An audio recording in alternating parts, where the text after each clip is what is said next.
Hello again, good evening to you. Welcome to Business. Governor of the Bank of Ghana, Dr. Ernest Addison, has defended government's decision to float a century bond on the international market. Dr. Addison says it will inure to the long-term benefits, financial benefits of the country. Speaking in an interview on Bloomberg in the United States of America, Dr. Addison also highlighted the impact of the U.S. Federal Reserve's hikes in interest rates on the Ghanaian economy.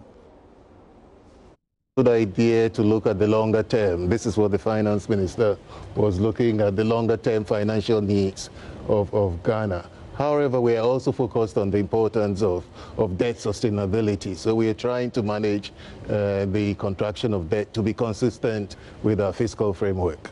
We talked a bit about the Fed. Does it seem to you as if the Ghanaian economy is at the whim of global forces at the moment? We talk a lot about negative things such as the trade war and the negative impact that might have on various emerging markets. Are you at the whim of those forces, or is the Ghanaian future in domestic hands? There are areas of vulnerability. If you look at the balance of payments for Ghana, our economy is well diversified. We have gold, we have cocoa, and we have oil, all of which are doing very well in the current global situation. We are seeing very robust increases in our gold exports.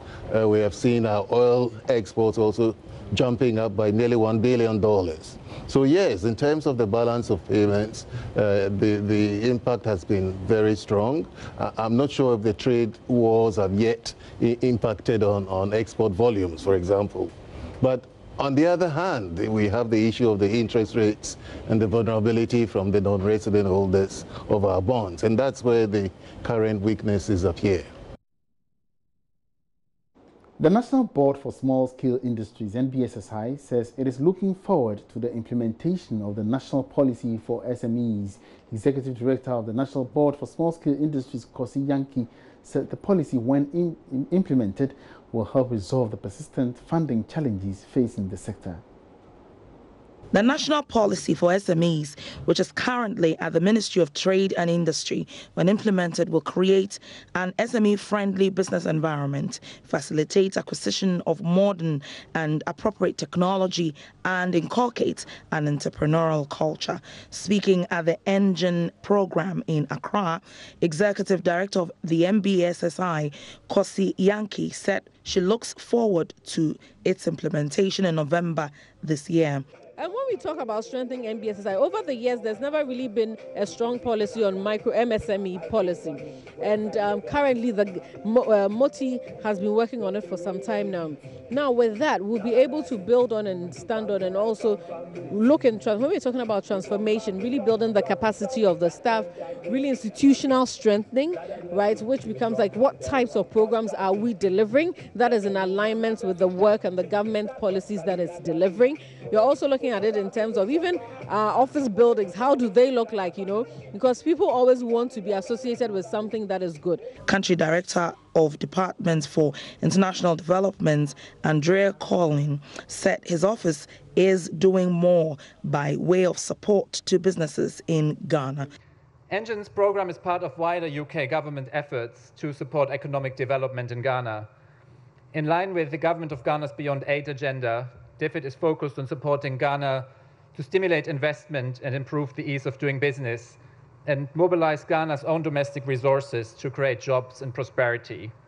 And you will have seen that the UK Prime Minister May visited the continent earlier this month and was clear that she wants the UK to be the biggest G7 investor into Africa over the coming years.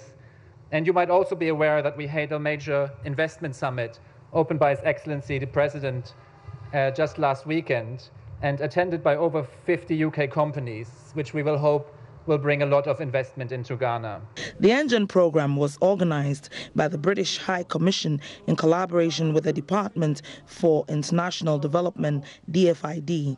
The event celebrated top 60 entrepreneurs who have been supported by Engine.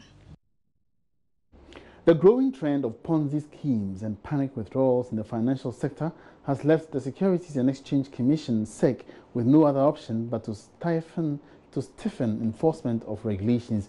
Director General of SEC, Reverend Daniel Ubami Tete, says from now on, players in the capital market will be severely dealt with and even barred from operating so as to regain confidence in the sector. He was speaking at the 2018 Capital Market Week in Accra.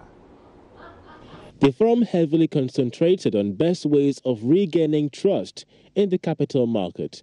Director General of SEC, Reverend Ogbame Tete, warned players against enriching themselves at the detriment of customers. The issue of mis-selling and misinforming prospective and existing clients.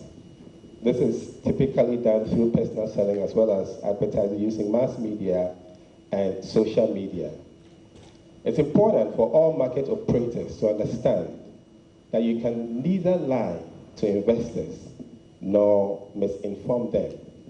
Lying to investors and misinforming them are considered to be serious breaches, and the Commission will respond without any equivocation. The Finance Ministry and the Bank of Ghana have so far accelerated moves to deepen banking regulations by weighing heavy on weak banks in the system.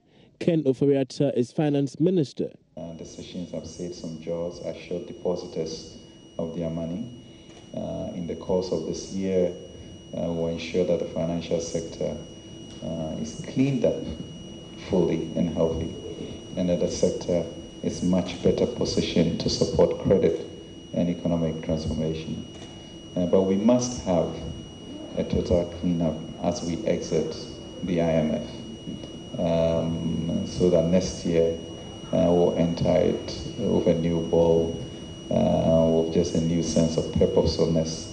The 2018 Capital Market Week was themed the role of good governance in the transformation of Ghana's capital market.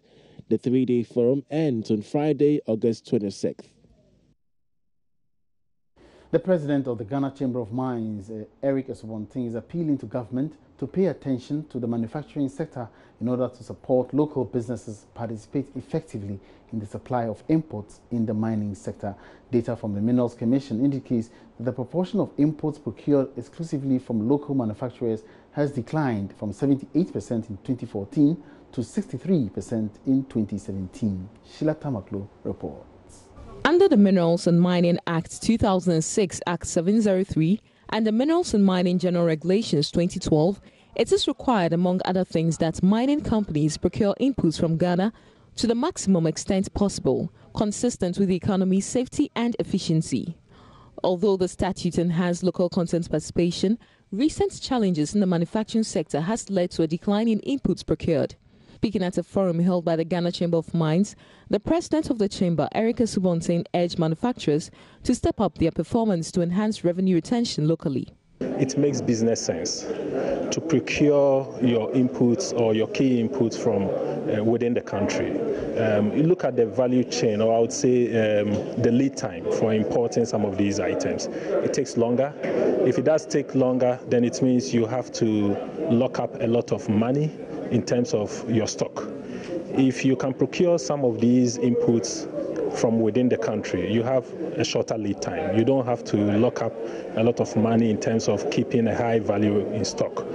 So it does make business sense, but whilst doing that too, then we know that we are helping the economy, the local economy, in a way in terms of the multiplier effect, because those manufacturers would also employ people, they will also pay taxes and so on and so forth. For some local manufacturers, there's still the need for more support from government.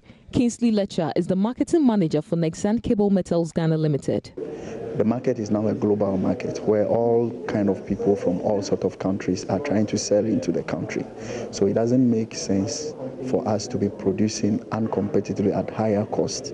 We need to first look at the cost buildup of manufacturers, give them incentives, maybe raw materials, import duties and taxes, give some waivers that will help us to produce in order to compete. If we're able to do that, we can scale and be able to export some of what we produce. But currently, as it stands, a lot of what we do, the cost is very high, and we need to look at it. Secondly, there is a local content policy that governs procurement in mining sector. What we need is it to be implemented and enforced. Sheila Tamaklo for Joy Business. And that's all in business tonight. Many thanks for your company. My name is Emmanuel Abuaji Riafi. For more business, log on to myjournline.com/business. Have a good evening.